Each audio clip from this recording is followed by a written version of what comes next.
Hey, good morning. It's Miguel, and it is the 4th of January 2019. Just here to welcome in this new day, this beautiful day, this rainy day. It has been raining the last few days here on the central coast of California, and so glad that it's rain and not snow or any kind of adverse weather. It's just been a lot of wetness, and that's great. I can only imagine how green our state is going to be. um, in the next week or so. Yeah, it's just been really amazing having all of this rain happen. Oh boy, I'm feeling really good this morning. I'm just feeling happy and joyful and glad to be alive. I've been reflecting on, say, other people in my life and how they're struggling right now. There are a lot of people who are struggling right now. And I'm just so glad that I'm not struggling. And it's just a wonderful thing. It's wondrous.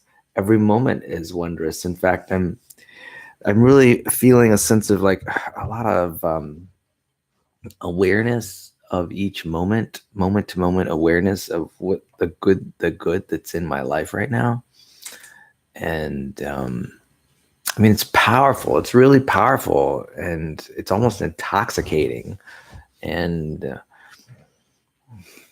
I'm just so happy that I'm not stuck in sadness or depression or difficulty. I mean, everything's going really, really well. I mean, my health is going fantastic. My work's going great. My personal life is just fine. I'm getting a lot of satisfaction from everything that I do all day. I exercise regularly. I've got a pretty good diet. I'm eating pretty well, and it's soon to get better too. I mentioned that I was going to stop producing desserts in my kitchen, at least for a little while, so I get to focus on other foods that might be enjoyable to eat that have maybe less sugar and less saturated fat in them. Um, I don't know. Maybe I think what I'll do is I'll end up focusing on fruit. There's so much to do with fruit. There's fruit cobblers. There's fruit pies. Well, there I go into the desserts again. But maybe I can make smoothies or other kind of fruit concoctions. Maybe it's fruit soup or fruit pizza. Who knows? Um, so there's just so much to do, so much to do in my life, which brings me joy. My education is going well. I've got 2 classes that I'm surviving and thriving in. Really learning new stuff every day. And I mean, I just can't think of any area of my life that has any really strong weaknesses. Any weaknesses? Sure, I'd like to be closer to you, but really, honestly, I kind of feel very close to you anyway. I speak for an hour with you every day, which is phenomenal. And I'm also speaking to your children and your children's children. I mean, wow. I mean, I can't feel myself in a more privileged position than I am right now.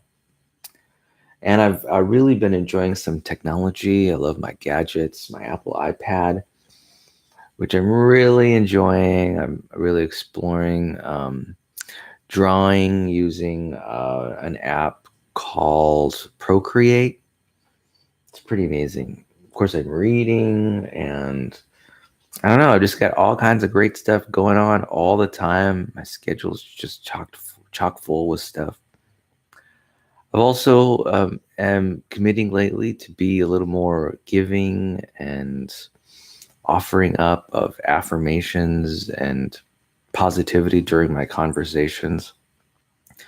I've started to read a book these days called Affirmative. What is the book? It's I forget what the book is, but it's about having positive conversations with other people and yourself, and I don't know, it's just so inspiring. So my life is pretty amazing right now, and I don't know. I'm glad. I'm just grateful.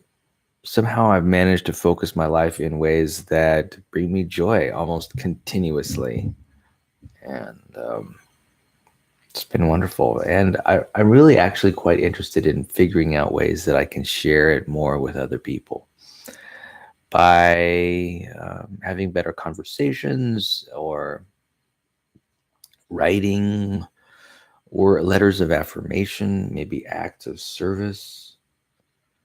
You know, maybe there are ways that I can bring others closer to me that could bring other people joy.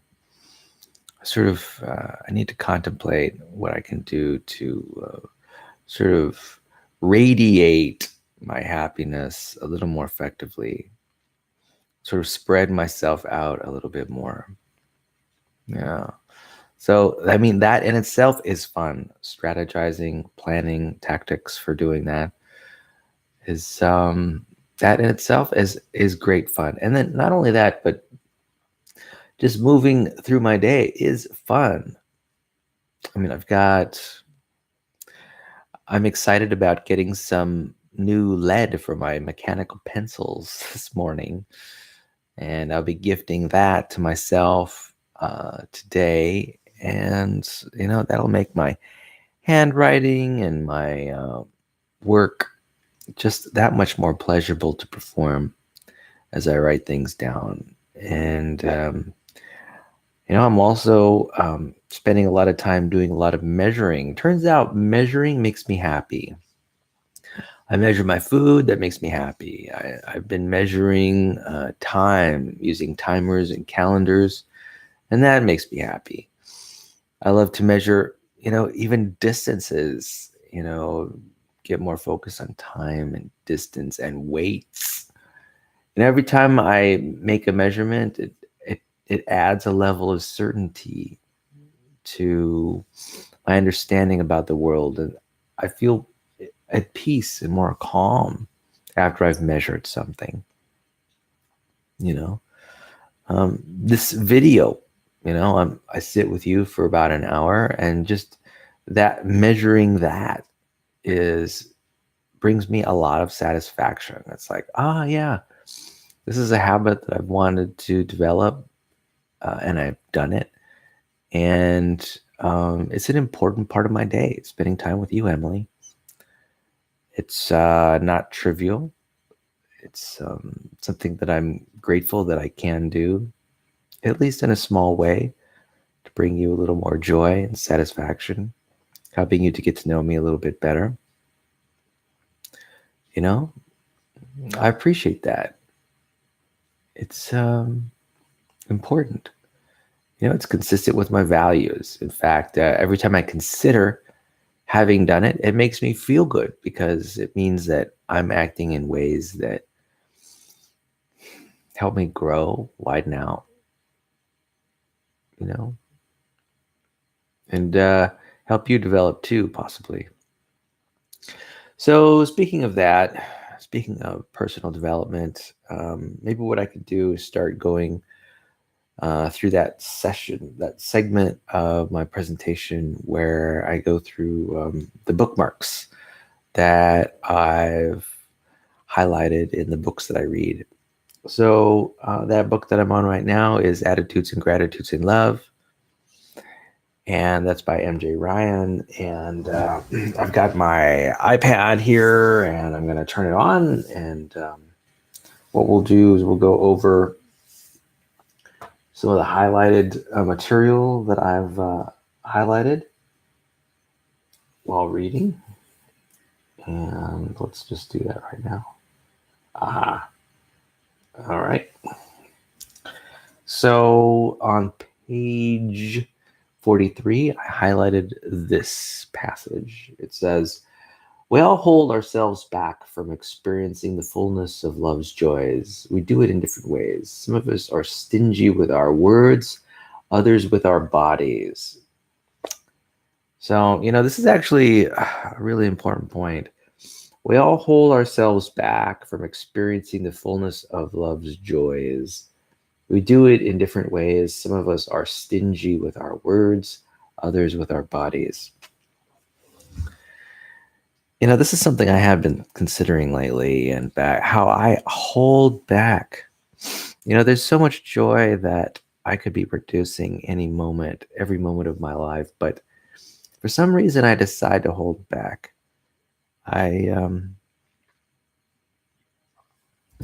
You would think that human beings would just be focused on continuously bringing joy to everyone around them, but somehow we hold back. We don't sort of step into our glory when it comes to creating enjoyment and happiness for ourselves and others. We hold back. I know I've noticed myself doing this. And I mean, what if I took a little excursion beyond the boundary, and didn't hold back as much? I mean, what would that bring?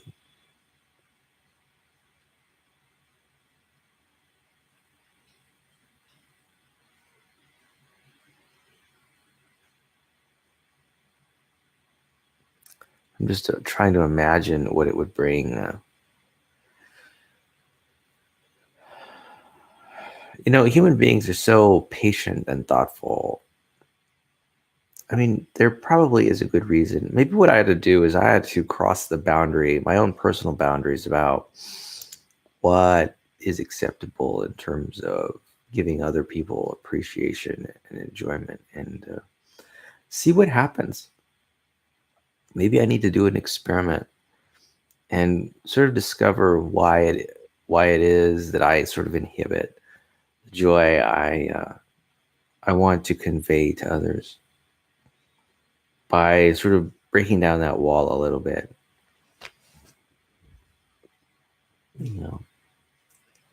All right, next quotation. It's on page 47 where I highlighted this idea. An attitude of gratitude is the most powerful agent of relationship transformation I've ever experienced or heard of. It can be used anywhere, anytime, by anyone. It requires no expenditure of money or even time. So, I'll just repeat that statement again. I'm reading from my Kindle here. An attitude of gratitude is the most powerful agent of relationship transformation I've ever experienced or heard of. It can be used anywhere, anytime, by anyone. It requires no expenditure of money or even time. Yeah, this attitude of gratitude is really just love, right? I mean, how do partners who are in love know that their partner loves them, or that they are being loved, or that they are loving? Well, often it's an appreciation, right? A statement, a gift, an offering, an invitation, and all those can be subsumed under the umbrella term gratitude, attitude of gratitude, right? It's about making statements about appreciation or enjoyment, letting the other person know that this is what you're feeling and thinking. It's actually quite vulnerable. It's a vulnerable act to let another person know how deeply and positively that you're affecting them. And maybe that's why we hold back so much. It's hard to be vulnerable, really. And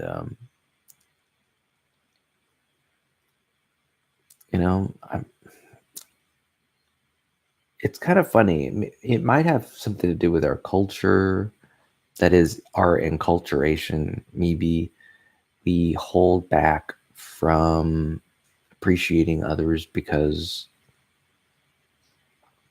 It's just the way we've been trained, right? As we've been growing up, there's this old time religion, so to speak, of holding back appreciations for some reason, for fear that things might get out of control, right? Or that I don't know what it is. I think that a lot of people in our society have a lot to give, but don't give. And that is, they don't give appreciations, or they don't give away their happiness. Why is it? Why do you think it is that people are kind of stingy that way? I don't know. I don't know where it is. It's worth doing an experiment and finding out just how expressive of happiness and joy I can possibly be every moment in the moment. All right, next. The next highlight is on page 50 of the book, and I highlighted this statement. Awareness is like a flashlight that illuminates whatever it is shown upon. Shine it on what's wrong in your love life, and it will feel pretty bleak. Shine it on what's right, and you'll be basking in the glow of love. It really is that simple. So, yeah, I totally agree. Our attention is like a flashlight. In fact, I've heard it. I've heard of this metaphor many times. Sometimes I think of it as a searchlight or as a lighthouse light that guides ship at night along the coast. It's this beam of consciousness. And, wherever we focus that beam of consciousness, that whatever meaning that we're highlighting becomes amplified, and it becomes a bigger part of our lives. So it's really important to focus your attention on things that give you joy, things that are wonderful, things that you appreciate, because really, that material is in the forefront of your mind, and you use that, you sort of take from that material as you construct your narrative about the world around you, right? Your external world. And so it multiplies, right? It becomes more part of your life. And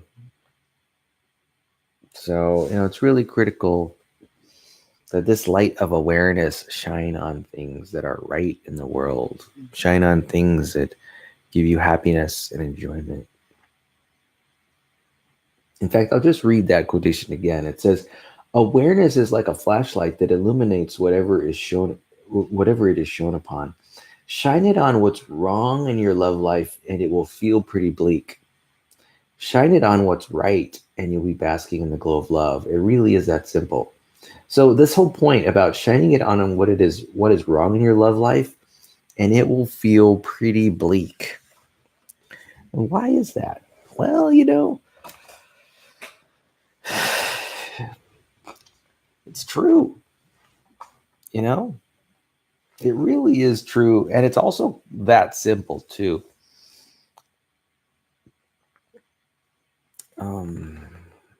We can really change our ideas about the world by asking the right questions. Questions, by the way, focus our attention. All right, let's move on to the next passage. I like the title of this chapter. The chapter title is, quote, "It's dangerous to be too happy." Is it really dangerous to be too happy? In a way, it is kind of dangerous. It is I think it's probably an act of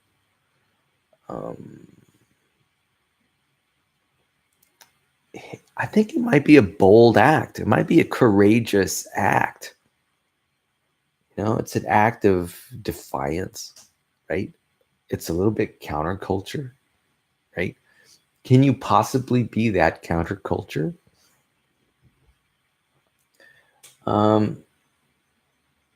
Here's a quotation by Thornton Wilder. The quote says, "The highest tribute to what is lost is not grief, but gratitude." So I know a lot of people focus on what they've lost. Human life is all about loss. There's a lot of loss that happens in life.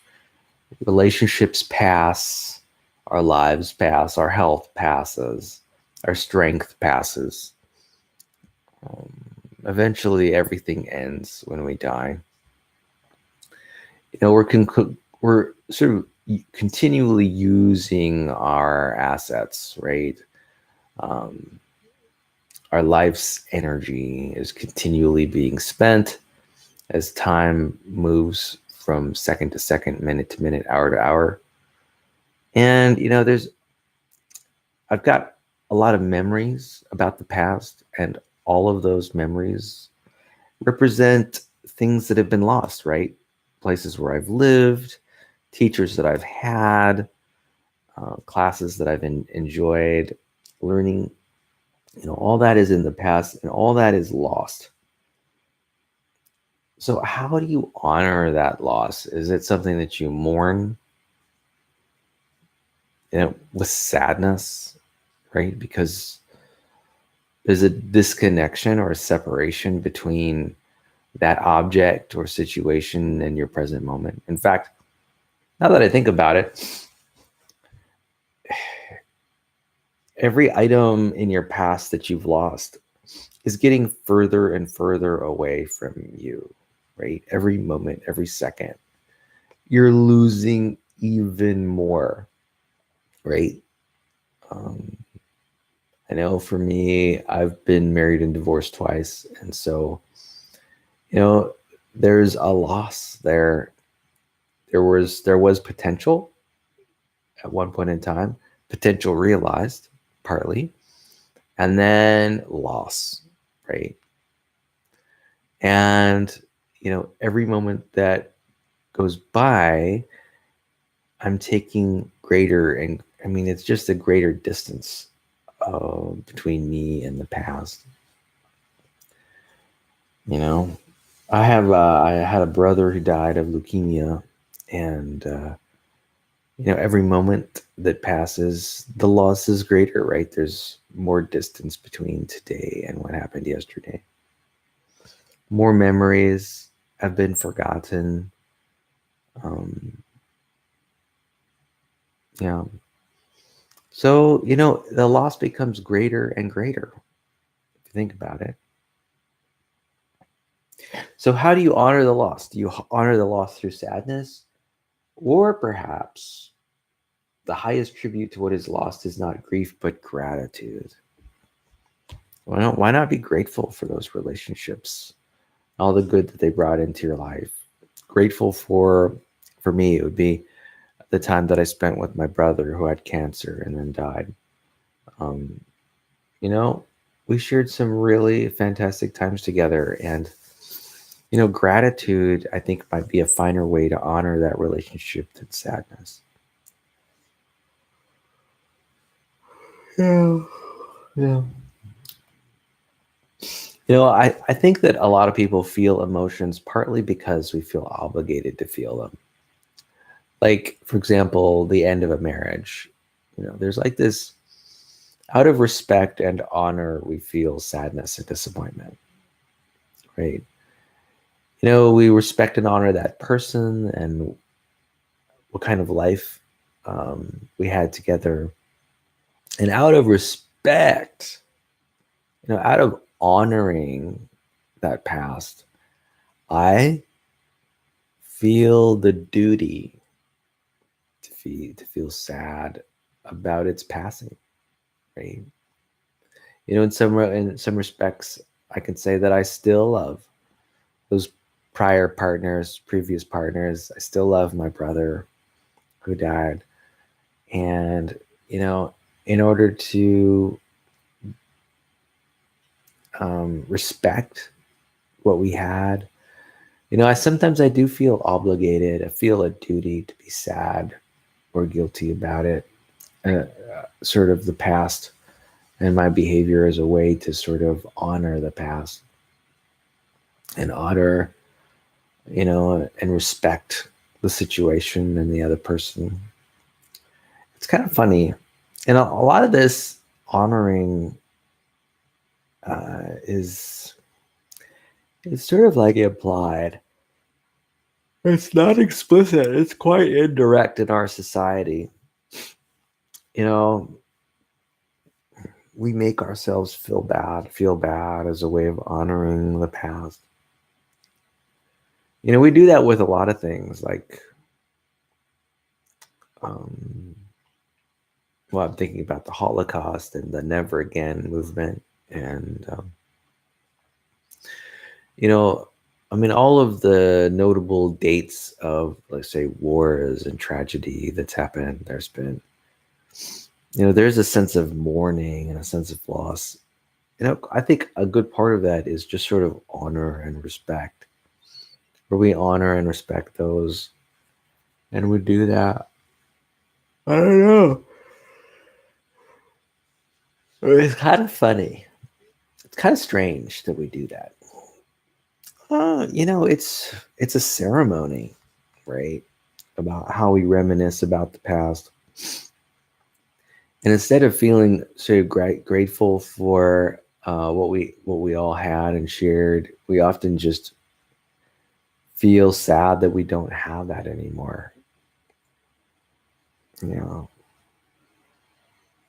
I think it's fitting in some ways, but I think it's also really easy to get caught up in that sadness. And just think about how many folks have focused their mind's eye and attention on all the tragedies of the past, like the Civil War, for example. That was a terrible tragedy, and I'm sure today, in today's world, maybe all over the world, there are people who are lamenting about the Civil War, the American Civil War, which happened hundreds of years ago.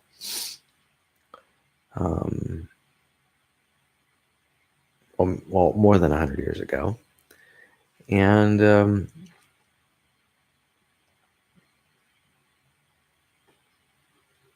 like I mentioned, it is fitting in some respects. It is a way to honor the past.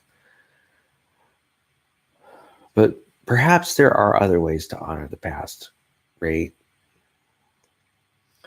Feel gratitude for the bravery that people felt as they courageously went to war with their brothers. It's about how much they honored the state and ideas relating to freedom. Oh boy, I am just yawning. I'm not sure why that is. All right, let's move on to the next subject. What else have I highlighted recently in my books?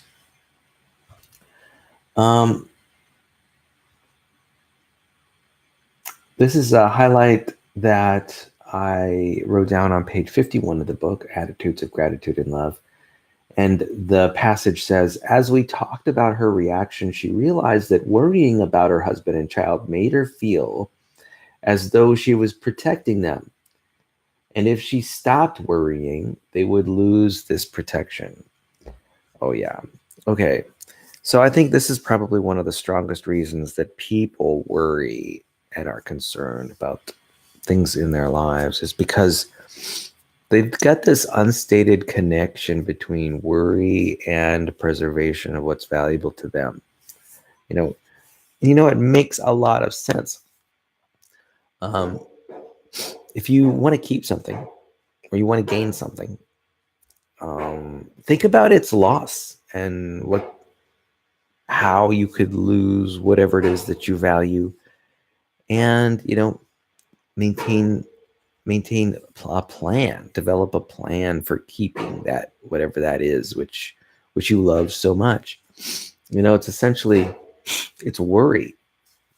You're imagining the worst that could happen. In fact, the other day I was at Walmart, just last night, in fact, getting groceries, and I saw this young mom who was caring for their child.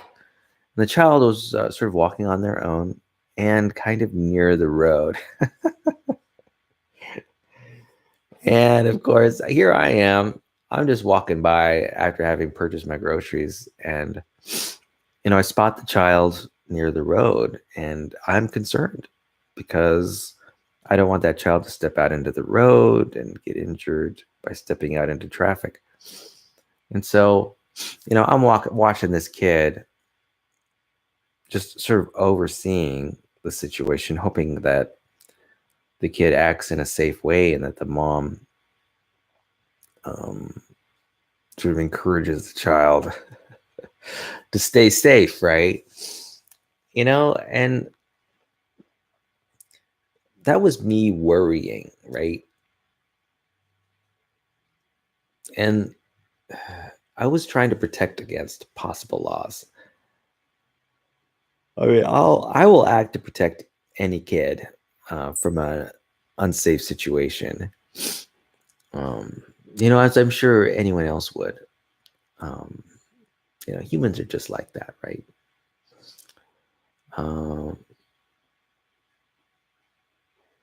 The thing about it is that it took away a little bit of my happiness. In a way, my worry was a way of protecting that child. And, I'm glad I did it, certainly, because I wanted to keep an eye out to keep that kid safe. But you know what? There was a moment of concern there. And this quote says, she realized that worrying about her husband and child made her feel as though she was protecting them. And if she stopped worrying, they would lose this protection. So I think that was a proper and necessary concern that I had at the moment last night. I think there are times that we worry and concern ourselves with loss unnecessarily, right? You can over focus on something.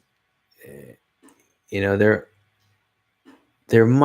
can over focus to protect something that you value, like your health, for example. I know a lot of people have health anxiety, right?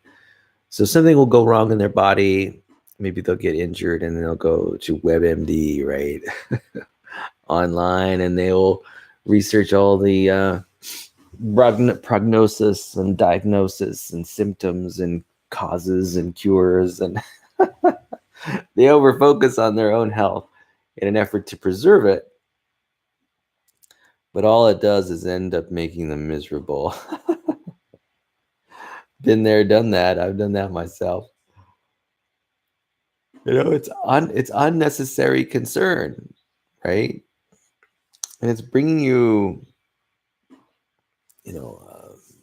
emotional challenge, emotional pain, with little benefit, right? You might be fine. In fact, on some level, you might know that you're fine already. It just seems so unnecessary. Oh, so let's move on to the next passage that I highlighted. So this is a highlight that's on page 51 of the book. And the passage reads, a magical belief that if we get too happy with our loves, they will be whisked away, whereas if we are in a state of discontent, we'll somehow preserve them. So, I know, it's so funny. I think there is this idea that if you're too happy about something, then you'll lose your vigilance and stuff will be taken away from you, right? And so naturally, the solution to solving that problem is to be concerned about the things that you love all the time, as a way of, maybe even as a way of showing love. I have got this sense of, in this mind, I've got this picture of this grandma protecting their grandchild, worrying all the time about the happiness of that child. Is that child succeeding in school? Does that child have a boyfriend or girlfriend? Are they on track, according to standards of our culture? And I can imagine the grandma just continuously worrying about this kid. And how that in itself might inadvertently scuttle the relationship between the grandma and the grandchild. Yeah, this over concern as a way of disempowering other people. And this over concern also as a way of sort of making people unhappy, making all parties unhappy. I think a lot of people are wary of the stereotypical parent who is the helicopter parent overseeing the child's welfare and well-being, which is a way of inadvertently undermining the confidence and ability of the child themselves. And, that's a reasonable worry. You can care for things too much. You can care too much. You can offer them too much of your time, energy, and support. It is possible. I think this is why, like millionaires or billionaires, when they write out their wills to their children, quite often what they do is they don't bestow their wealth on the child when they turn 18. What they'll do is they'll draw out the process a little bit. They'll give them, say, 10% of their wealth at age 18, and then for every subsequent year, they get a subsequent percentage of the wealth. So, they measure it as a way to sort of, because, when you act to help someone, you also might be undermining their own efficacy, their own self-confidence. You might inadvertently be undermining their, I don't know. There are a lot of things you could be undermining. You could be undermining their maturity, undermining their life growth process. Yeah. So I guess you've got to be really judicious about how you spend your worry. Okay, so page 52, there's another highlight. The passage states, to continue to protect myself and cheat myself out of the maximum amount of joy I could have now, or feel the joy now and deal with the pain when it arrives, I choose joy now. So let me read that again. To continue to protect myself and cheat myself out of the maximum amount of joy I could have now, or feel the joy now and deal with the pain when and if it arrives, I choose joy now. Yeah. It's really easy to put off feeling joy.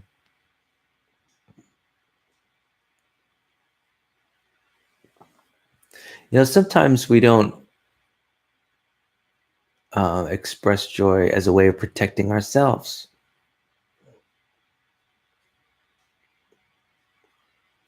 What happens if we have, say, on a scale from 1 to 10, sort of high levels of enjoyment for, say, a banana?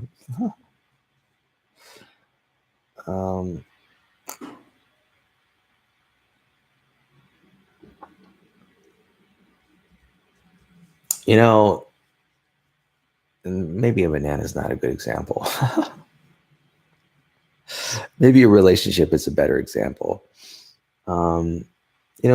Maybe the reason why we don't 100% love up on people all the time is because, we know that they'll move on eventually. And, if we get too wrapped up in, say, love for another person, that we're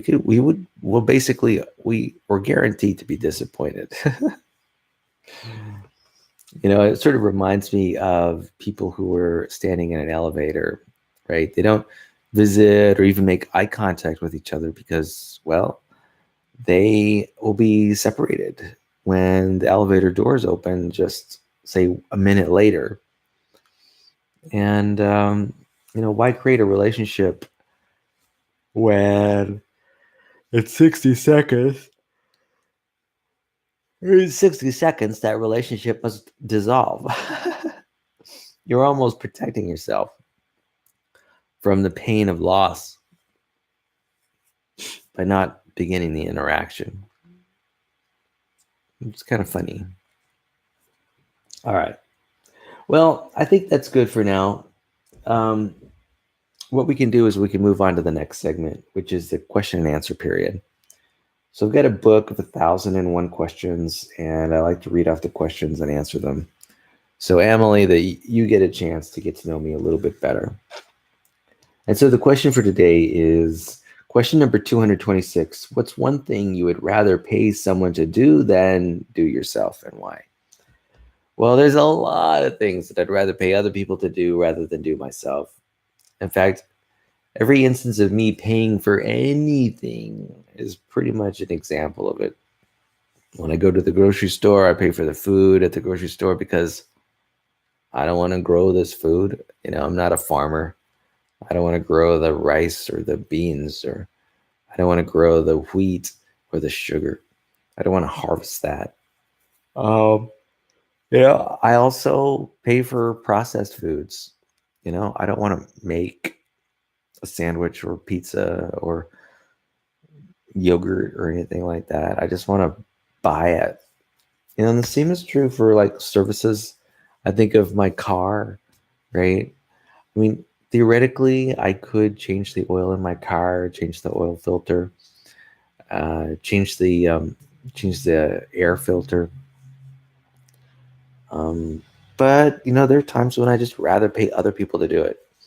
I could theoretically do maintenance on my vehicle, change out the water pump, change out the air conditioning and heating in my vehicle, but I'm just going to pay someone else to do that. I'm just going to pay someone else to do that. It's just not worth my time or energy. There are people who specialize in that task.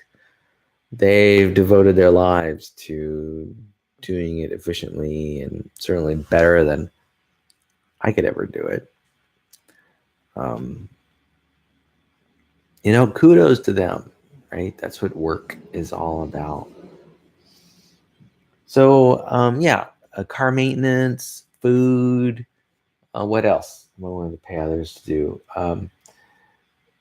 When I fill my gas tank at the gas station, I prefer others supply my gas and oil for me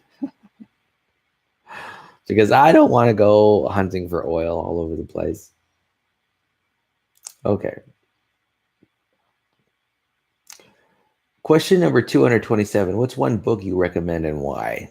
Well, I just read a book called The Happiness Makeover, and I recommend it to anyone and everyone by MJ Ryan. It's quite good, very eye-opening, and I enjoyed it. It's really good to sort of focus on the pursuit of happiness and joy in one's life. I think that it can have a lot of dividends.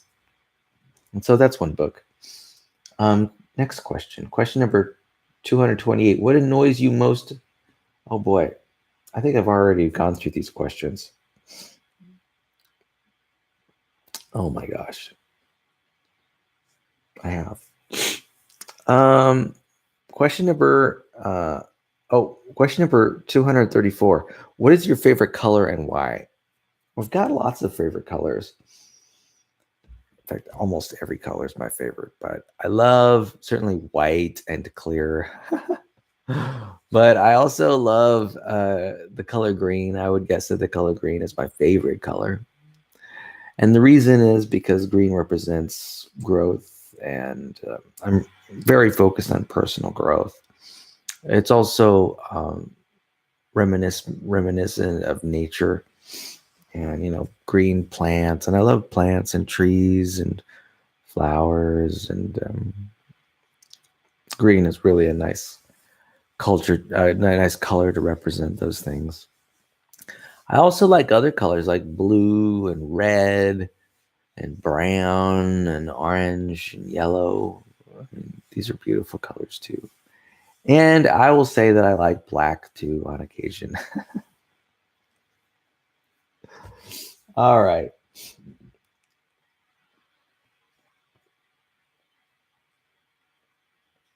Question number 235. What's your favorite question to ask? What's your favorite question to answer? I don't know. Like when I'm in a conversation with someone, what's my favorite question to ask? Well, my favorite question to ask is, what is something that you're passionate or excited about right now? That's my favorite question to ask.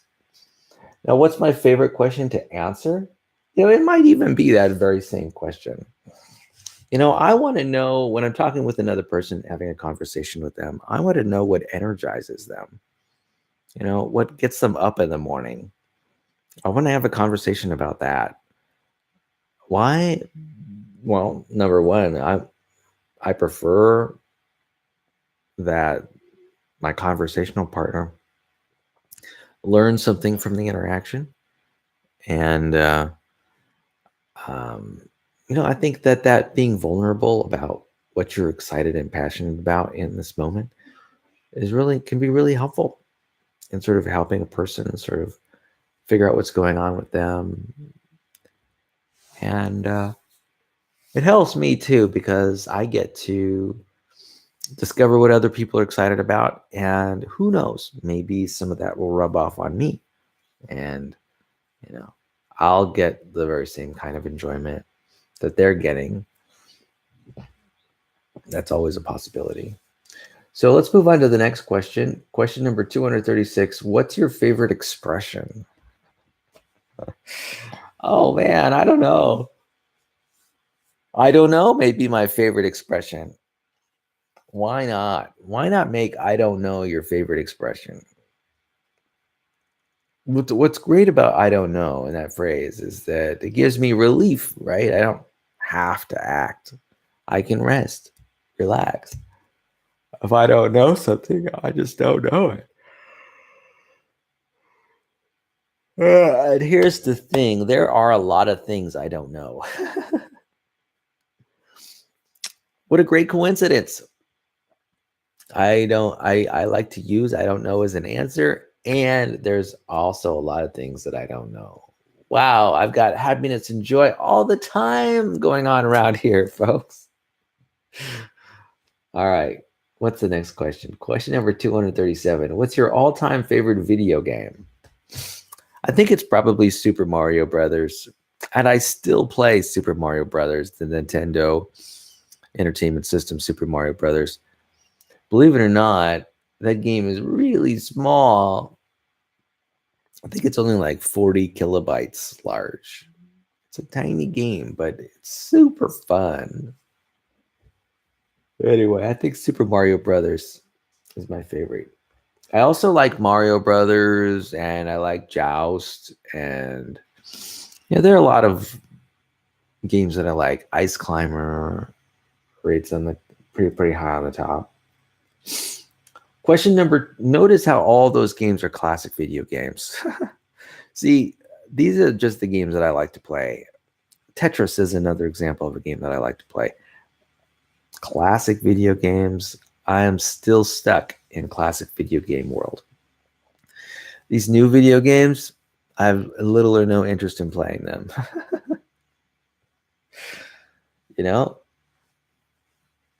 I just don't have any interest in playing them. Next question. Question number 238. What real person, dead or alive, do you wish you could be more like, and why?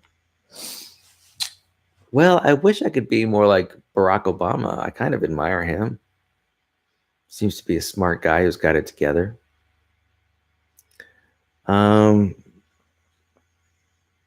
What other real person, dead or alive, do you wish you could be more like? Well, you know, one of the founders of Stoicism was Zeno, but there are other founders of Stoicism like Marcus Aurelius, who was a Caesar of Rome. I don't know much about him, but I have a feeling that he was pretty awesome. So I wouldn't mind being a little bit more like him.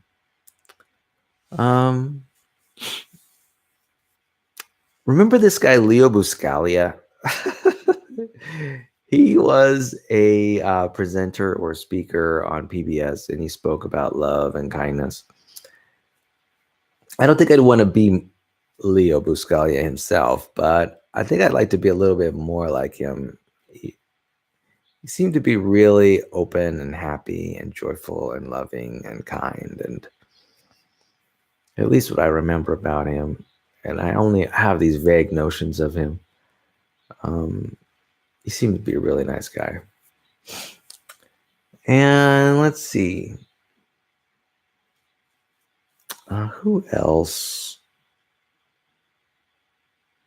I don't know. Okay, question number 239. What's your all-time favorite band, and what would you give to meet them? My all-time favorite band? I like the Scorpions. I also like Van Halen. Again, old-time music. Now, what would I give to see them? I'm not sure that I would give very much, honestly. Why? I don't know. Even if they were in concert, I think Van Halen goes into concert every once in a while still. Or the Scorpions. I don't know. I could be wrong. Honestly, I don't think that I'd pay much money at all to go see them.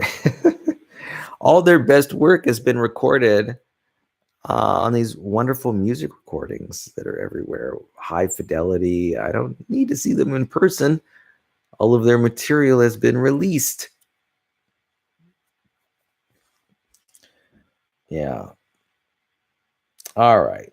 Well, Emily, I think I'm going to wrap things up. But before I do, I just want to spend some time letting you know how much I love you.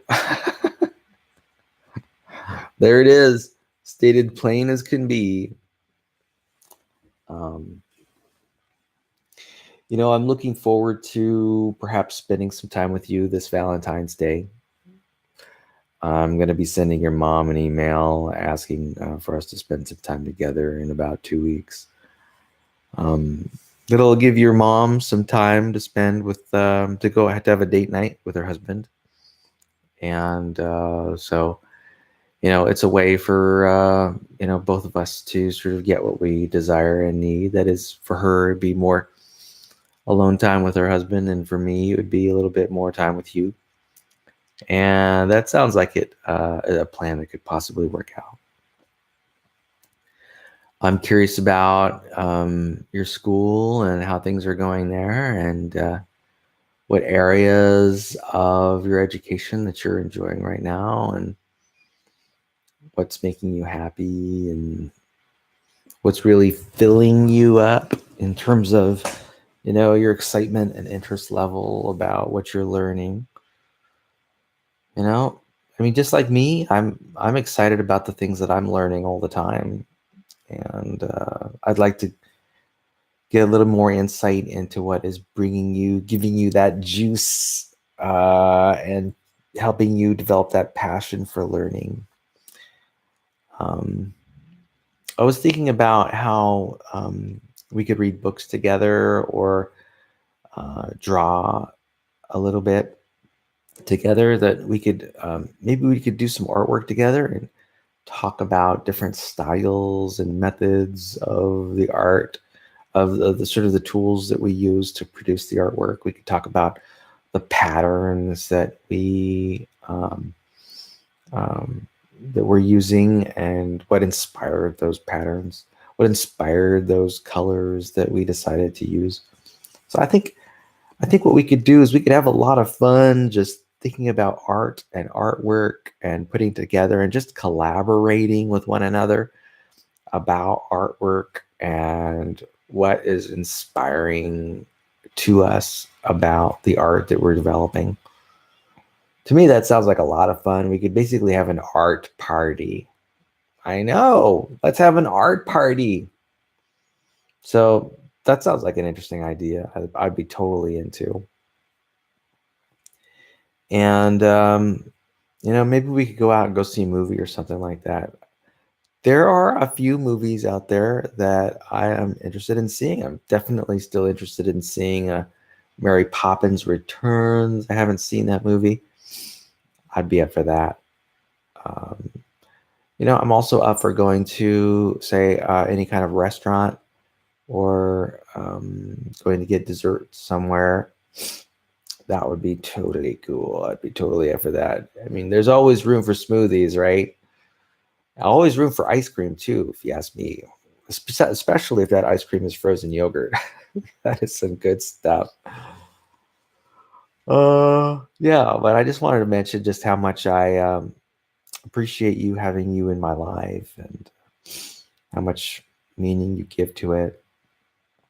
I want to thank you for being there and being a sounding board for me. And I want to thank you for just, I don't know, for being successful. Because let me tell you, I have a friend who is really, really quite challenged now about how their teenage daughter is operating in the world.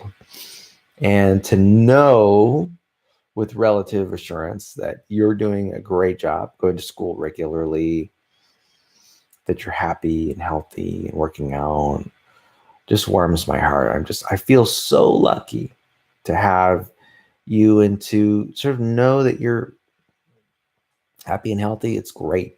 My friend, their teenager, has dropped out of school momentarily. She's not going to school. She's having some health problems. She's having some psychological problems. And, that's tragic. It's terribly tragic when a kid is not in school. And, I mean, I can just imagine the depths of anguish and upsetness and anger that's going on in my friend's life right now. It's got to be really rough. And like I said, I'm just so thankful that I don't have to deal with that you are pulling through. This is a very challenging time for anyone, being 14 years old. It's really challenging. Life is challenging for you now, and I've got this sense that you are really pulling it together and that, you're acing the test, so to speak. I'm so glad. And I feel really lucky, in fact, that you're doing so well, Emily. And, that speaks to me as a father and to your mother, and to your stepdad, and to the expert care that we're able to provide to you. And it also speaks to you, your intelligence and, your caution that's keeping you safe from injury, your judgment, keeping you safe from sloppy thinking of mental illness. And it's just great to know that things are going so well. And, I reflect on that on a regular basis, just how lucky I am that you're so successful in your life. And, it couldn't make me as your father any more happy. I mean, I couldn't be any more proud to know that you're doing so well. And I wish you the best of luck in continuing to thrive and survive and, use your gifts and skills in your life, as you grow into this amazing woman that I know you can become, Yeah. So anyway, with that message, I am going to sign off. Peace, girl. I love you. And I'll talk to you later.